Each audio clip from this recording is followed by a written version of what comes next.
But imagine if you stole like a clearance necklace from Claire's and it led to the downfall of the entire country. Wild.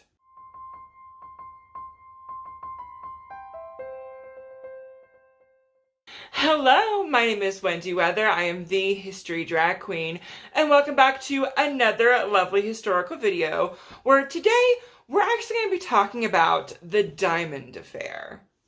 Now, what exactly is the Diamond Affair? It's kind of like Ocean's 8 but 1780s, you know what I mean? It's basically this big, huge con heist for a diamond necklace that led to the downfall of Marie Antoinette and the entire Bourbon, monarchy. Okay, so let's set the scene here. It is 1772. Now, what I'm going to do first is I'm actually going to list off the absolute cavalcade of characters and people that are involved with this, because there's a lot. First up, we have Louis XV and his mistress, Madame du Barry. Next, we have two jewelers that are going to be by the names of Beaumont and Basage. Next is going to be Louis XVI, Louis XV's grandson, and the queen icon herself, Marie Antoinette. And now we're going to list the main players. These are the MC's main characters. This is the main crew. Starting off with the head huntress herself. Her name is Jeanne de Valois de la Motte. Next is her husband, Nicolas de la Motte. Next is Jeanne's very, very close friend, Roe de Villette. Next is actually the noble Cardinal de Rohan that actually, is in nobility. And last but not least, we have very sweet courtesan Nicole Legui.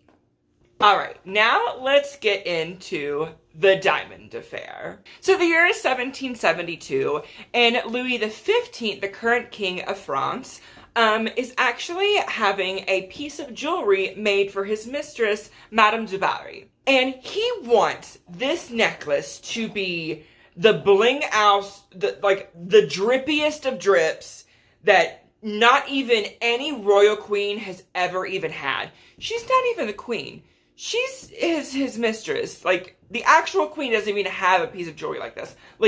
He wanted her to be dripped out the most illustrious thing, any royal has ever worn. And he actually commissioned it from two jewelers by the name of Beaumont and Basage. And because this necklace was going to be absolutely expensive, they were like, okay, well, at least the monarch is fitting the bill, so we can, get out all these loans and creditors to be able to get enough diamonds and jewels to even physically make this thing. So, Beaumont and Basage, they, get all their glittering gems and, placements and settings, and they make this grand, illustrious necklace. And the necklace itself was actually, I think it was 2 million livres, which in today's standards is $15 million. 15 mil on a necklace? Okay. Well, something kind of happens. That thing is Louis XV dies. Croaks. Del Muerto. He's gone. So yeah, there's really not anybody to purchase or buy this necklace, and there's no one to wear it because Madame du Barry is immediately thrown out of Versailles when Louis XVI and Marie Antoinette come into power. And so Beaumont and Basage are like, we have people waiting outside for us to pay them. We gotta hawk this necklace somehow. It's gotta go. So Beaumont and Basage actually come up to Louis XVI and say, hey, hi, new dear king, we love you so much. We would like to offer you this to purchase for your new lovely Austrian wife, Marie Antoinette. And he goes, oh my goodness, that's so sweet of you guys. Let's go ask if she wants it. They show the necklace to Marie Antoinette. She's like, what that? That's ugly. That's gaudy. That's no ma'am. No. How much is it? Absolutely not. We need money for warships. Literally, Marie Antoinette is quoted, we have more need for 74s, which is French gunships, than necklaces. Sorry about it. We got other stuff to deal with, all right? And also, she learned that the necklace was originally made for Madame du Barry, and quite notoriously, Marie Antoinette did not like Madame du Barry. She didn't like that she was a mistress and how she kind of like weaseled her way into nobility and what everything like she morally did and stood for. Marie was not about her. So she was like, no, I do not want this dumb necklace. Please leave. And so they did. But then she was offered the necklace a second time. Why? I don't know. After her first son was born, King Louis actually offered it to her as a gift or a present.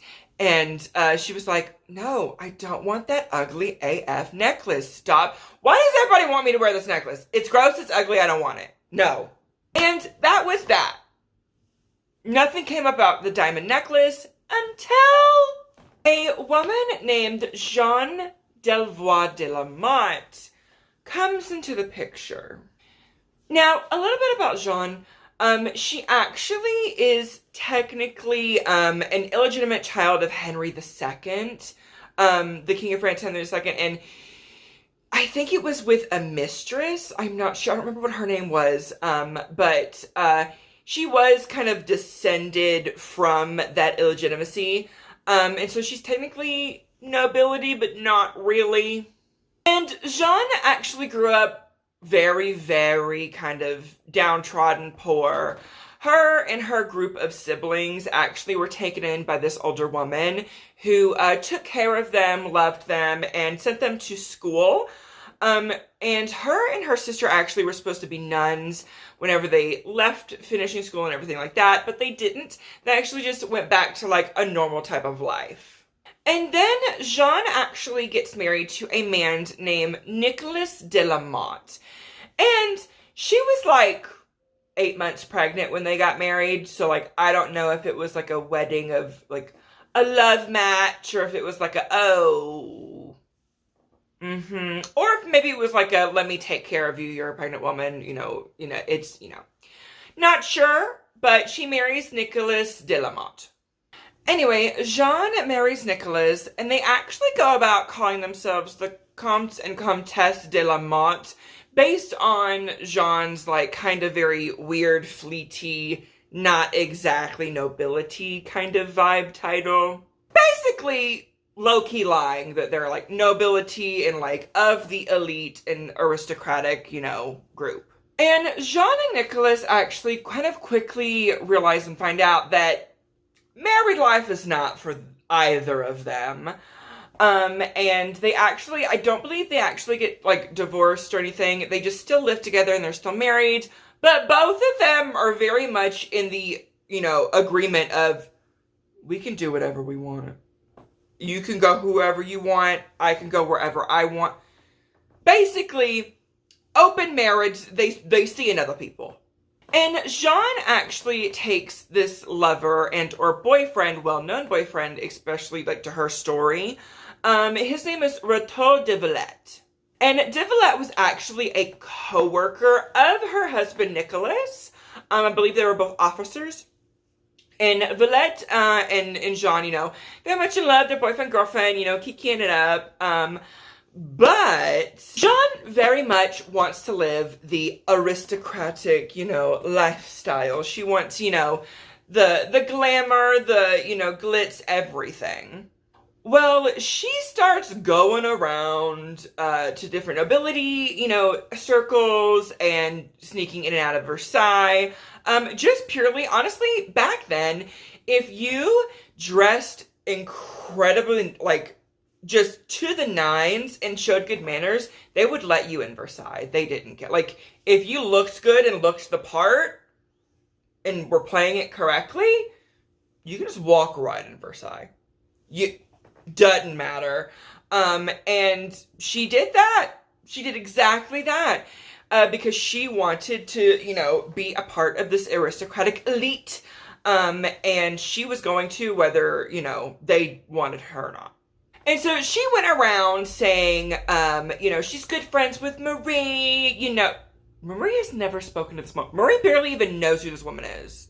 She heard her name like once or twice in Versailles, and she's like, I don't want to, that girl, she can't be over here in our room in our group of people. Like, she can be somewhere else in Versailles and do whatever, but I don't really, Because Marie had heard about her reputation of her and her husband and how they have an open marriage and they, you know, do whatever. Marie didn't like that. She was like, no, not about that. But anywhoosers, Jeanne actually just goes around and she actually catches the eye of Cardinal de Rohan. Now, Cardinal de Rohan is actually a very interesting character in this entire story because he's a cardinal and like a priest and whatever, but he is a party boy. He is a F-boy. For real, for real. He goes around, you know, anything that walks, he's in it, and any party, he's there. He's, you know, being crazy. So she becomes the lover of Cardinal de Rohan. And Rohan likes her because she is going around saying, hey, actually, I talked to Marie about you the other day, and, you know, I'm trying to help you. Why? Because Cardinal de Rohan actually had an immense falling out with Marie Antoinette and Marie Antoinette's mother, Maria Theresa, Queen of Austria. And Cardinal de Rohan just really wants to be approved of and, like, looked lightly upon, like, Marie and her mom. Like, he just wants to win their favor back because he said some crazy things about them and they were like, yeah, you're not the vibe. You can go. And he's trying to apologize for it, and he sees, you know, the Comtesse de la Motte, you know, Miss Jean, saying, oh, I'm besties with Marie, we're good Judies, love her, mwah. I'm actually gonna help you, like, get back in her favor. And he ate it up. He was like, oh my gosh, yes, thank goodness, ooh. And to do this, Jeanne actually uses her boyfriend, Rateau de Villette, so Villette, he actually not only is an officer, but he is a very well-known forger. Like, he can forge signatures, documents, like, that's what he does. That's his zhuzh. And so, between her and Villette, they actually forged this entire communication system with a fake Marie Antoinette, which is actually Villette and Jeanne, with the Cardinal de Rohan. And, you know, they actually get him to wire money to them for Marie's charitable donations. And maybe, you know, it'll help ease some of the ill-forgotten things that, you know, he's done. So he does that, gives them money several times, actually. And then two people actually get wind of Jeanne being close with Marie Antoinette and how the Cardinal de Rohan and her were, you know, good Judies. And those two people are Beaumont and Bassange. Now, last when we left off with Beaumont and Bassange, they're trying to pay off creditors because, you know, they've spent millions of dollars to make this necklace. They're freaking out. Like, these poor jewelers who are very lovely at their craft are freaking out because they gotta pay all this debt, and they're just freaking out. And they hear that Cardinal de Rohan is good Judies with Jeanne de la Motte, who is good Judies with Marie Antoinette, and Cardinal de Rohan and Marie Antoinette are, like, becoming friends again. And they're like, oh my goodness, let's try to sell it to her one more time. Now you can kind of see how this ends up as a heist situation. And when Jeanne learns that they want to do this, it's just dollar signs. Dollar signs. Like, she is so excited because she's about to get so much money.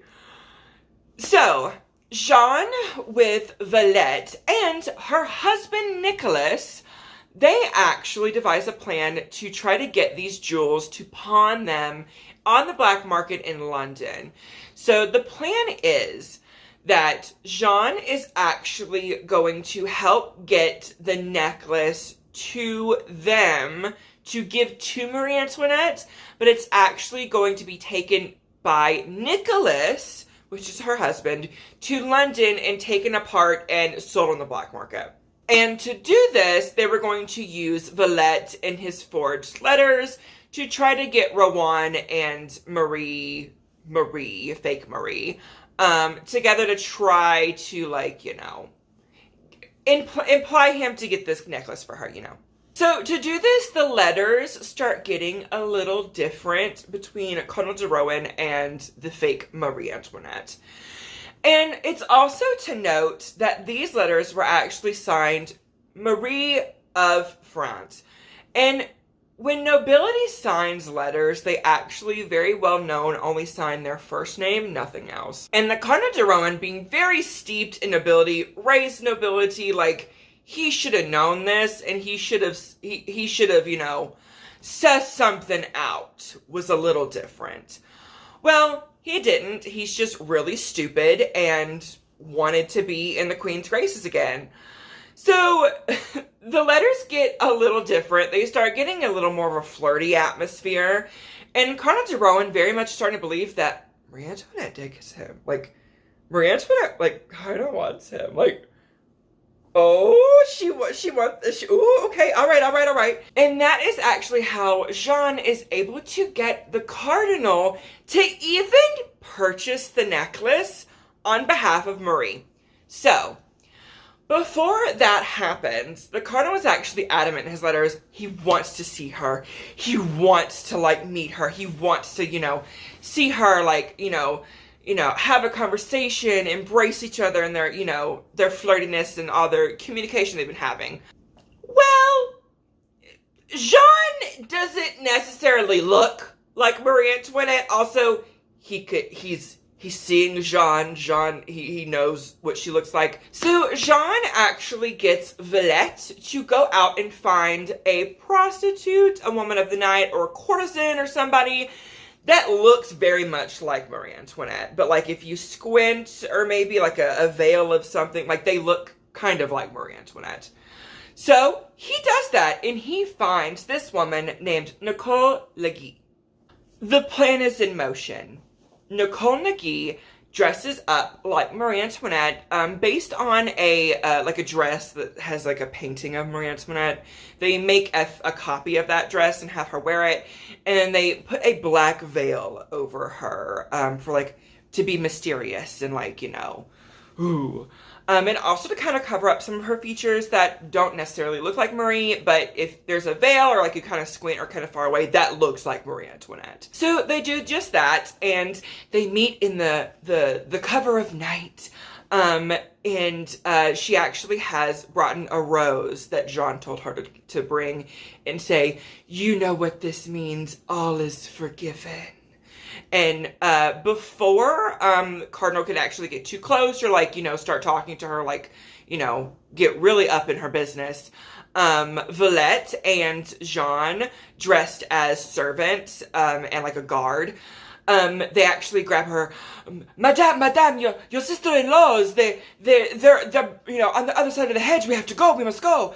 And because Cardinal de Rohan and Marie, like, are well known, like, in the public eye as not being, like, good friends or anything, and, like, why is Marie Antoinette meeting with Cardinal de Rohan in the middle of the night?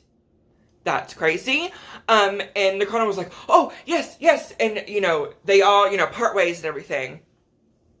And this is enough to get the Cardinal to purchase the necklace on behalf of Marie Antoinette, the fake Marie Antoinette, because Jean tells him she wants this necklace, but she can't purchase it publicly because it's just, you know, people are, you know, scavenging for bread. Like, it's just not great financially, but she really wants this necklace. Can you get up for her?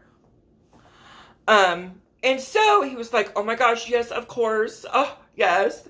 And he just wants to, like, be in Marie's good graces. Is the whole reason he does this. So he goes to Beaumont-Bassenge, and they're like, oh my gosh, yes, finally, money, yes.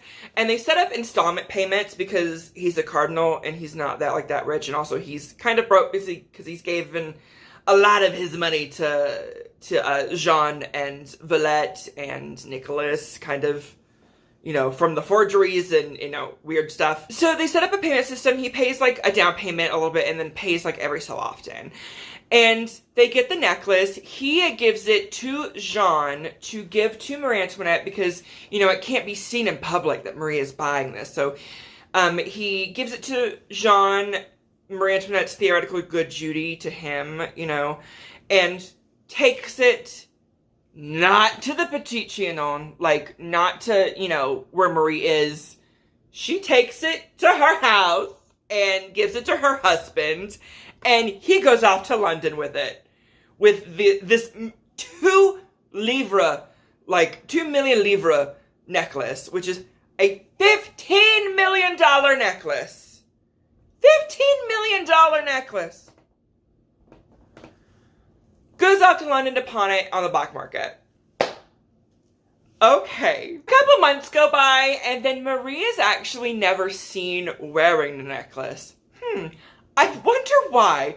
Because Marie Antoinette doesn't even know any of these people. And the cardinal is like really confused of like, okay.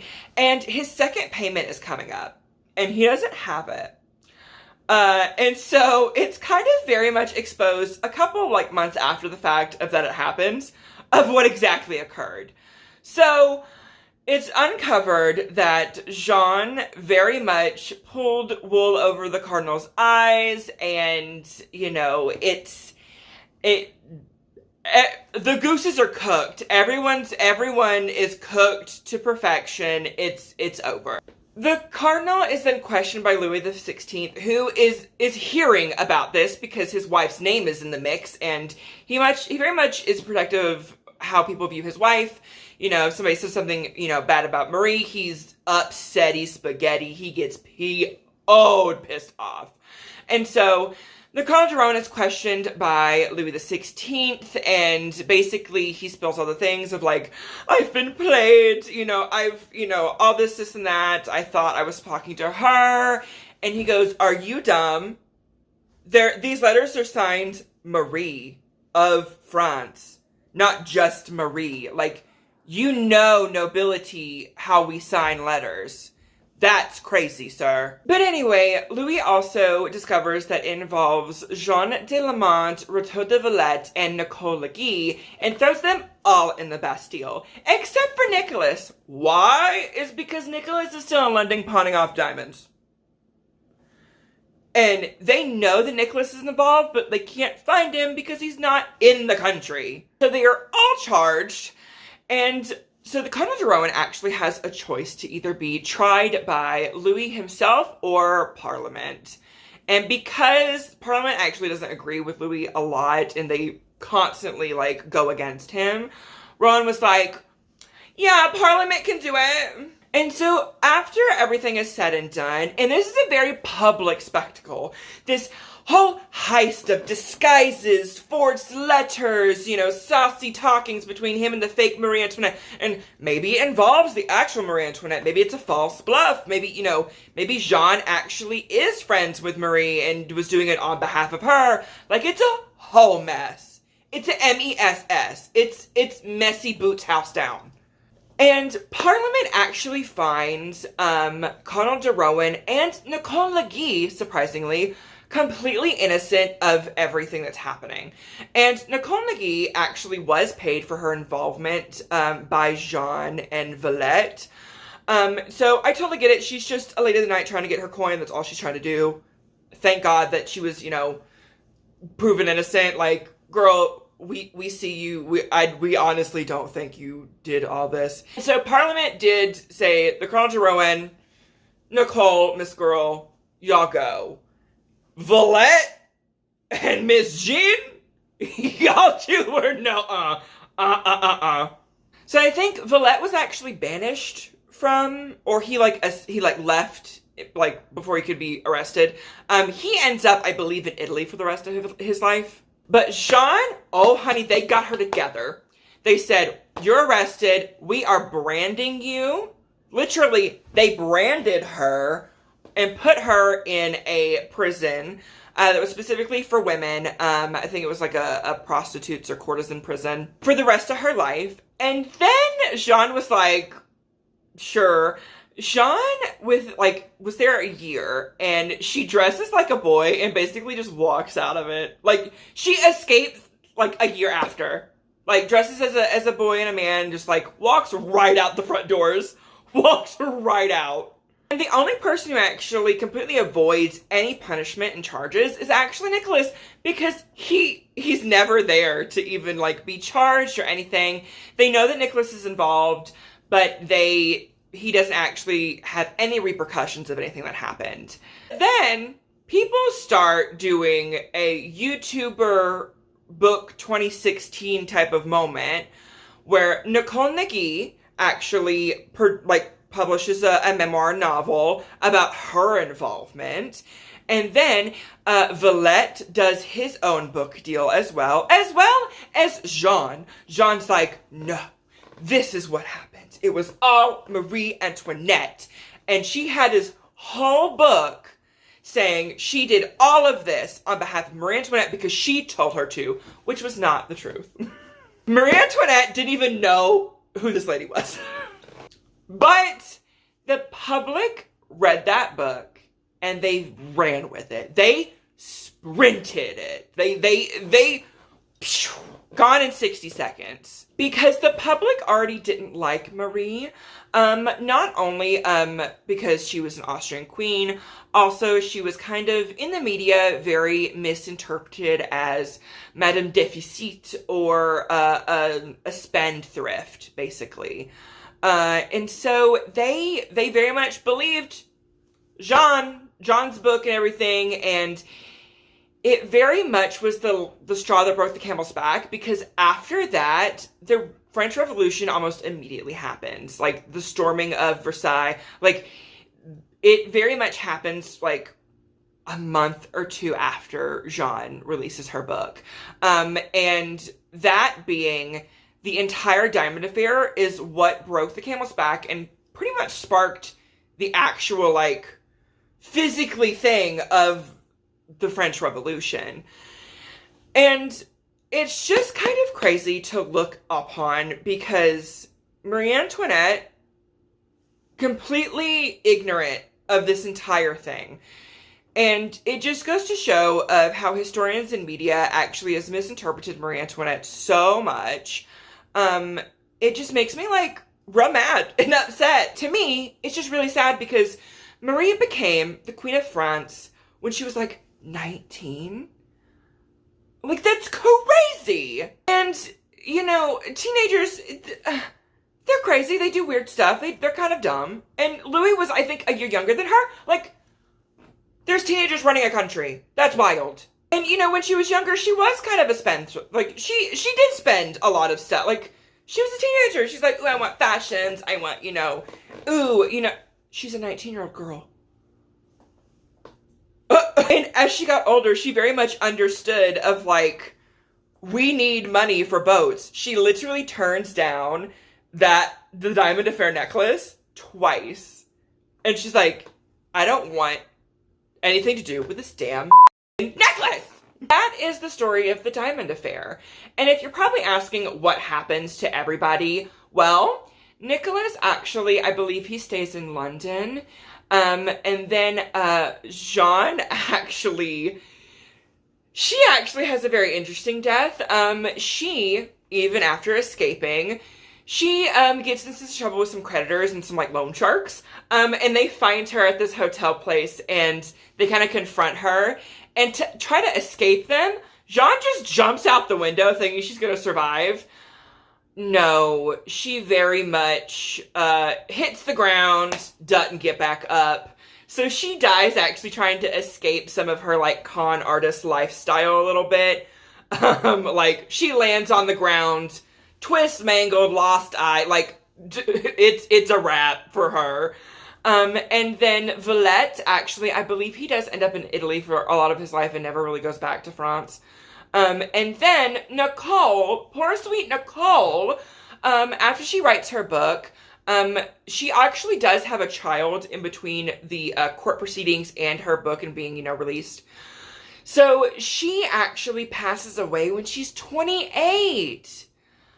Of the people in this story, the two people I feel the most for is Marie Antoinette and Nicole Legee. This poor girl. And of course, you know what happens to Louis and Marie. They are actually beheaded in the French Revolution. So, yeah, that is how a Clarence Claris necklace basically was the entire downfall of the country of France. And where are the diamonds exactly? We don't know.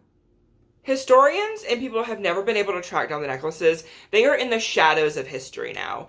Those diamonds could be in pieces. Maybe you even have it at your house. Like, we don't know where any of these necklaces are, any of these pieces, any of these diamonds. Some of the diamonds could be in, like, jewelry that are in museums that they ended up in that necklace. Or they could be, in your great-grandma's, like, diamond engagement ring. We don't know. We don't know where these are. That, my friends, is the entire story of the Diamond Affair. What are your thoughts? What are your, comments, concerns? Do you feel bad for Marie Antoinette? Do you feel bad for Jeanne? Do you think she got what was coming to her? Just sound off in the comments below. What are your thoughts? And don't forget to like, comment, and subscribe. And stick around for the next history video because you might learn something.